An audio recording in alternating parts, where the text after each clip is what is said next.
දුක දුක කියන්නේ දෙපාරක් නොහිතාම අපිට කියන්න පුළුවන් මේ ලෝකයේ සියලු මිනිස්සු අත්විඳින දෙයක්.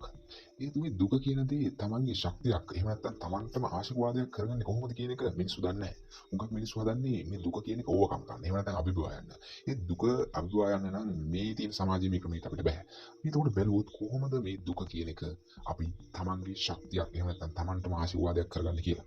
එතකොට මුලින්ම බලන්න ඕන මේ සාමාන්‍යයෙන් අපි මේ ඉන්න සමාජයේ මිනිස්සයා දුක කියලා කියන එක හඳුනගන්නේ කොහොමද කියන එක. හුඟක් මිනිස්සු බොහෝ මිනිස්සු දුක කියලා හඳුන්වන්නේ තමන්ට තමන් බලාපොරොත්තු දේවල් සිද්ධ නොවන එකට. ඒ කියන්නේ තමන් හොඳ සැපවත් ජීවිතයක් ගත කරන්න හිතාගෙන ඉන්නවා නම් ඒ සැපවත් ජීවිතය තමන්ට ලැබෙන්නේ නැත්නම් කොච්චර මහන්සි වුණත් අන්න ඒක දුක හිතෙනවා.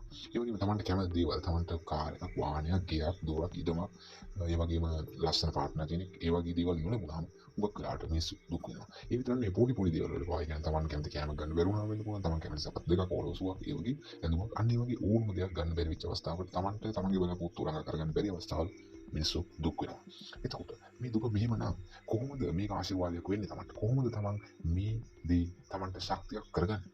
ඒකට ඔයාලා දැනගන්න ඕන කාරණාව තමයි ඔයාලට දුක ලැබෙන්න ඒ ලැබෙන්නේ ඔයාලට එක්ස්පීරියන්ස් එකක් මේ සමාජයේ තියෙන හැදිලා තියෙන හැටි පිළිබඳව. එතකොට මේ එකින් එක ලැබෙන දුක නිසා ඔබ තවත් ශක්තිමත් වෙනවා. ඒ කියන්නේ ඊළඟ මේ ශක්තිමත් වීම වෙන්නේ ඔබට අද ලැබෙන්නේ දුක අනුව ඒ දුක අනුව ඊළඟට ඔබට ඒ දුකම ලැබුණට අර තරම් ගාණක් නැති වෙනවා. ඒක ඉබේම සිද්ධ වෙන දෙයක්. ඒ වුණාට හුඟක් මිනිස්සු මේ දුක කියන එක පිළිබඳව අනවශ්‍ය විදියට ඒ කියන්නේ මේක නිකන් අර පසුතැවීමක් බවට පරිවර්තනය කරන් ඉන්න හින්දා තමයි මේ බෙනිෆිට් එක යාට තේරෙන්නේ නැත්තේ. හුඟක් වෙලාවට මිනිස්සු හිතනවා මට හැමදාම කරදරනේ හැමදාම එකම කරදර එනවා කියන එක.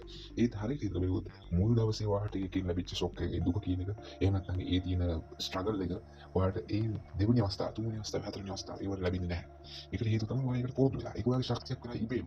මෙන්න මේ ශක්තිය ඔයා තේරුම් ගන්න පසුතැවීම කියන එක අයින් කරන්න ඕනේ.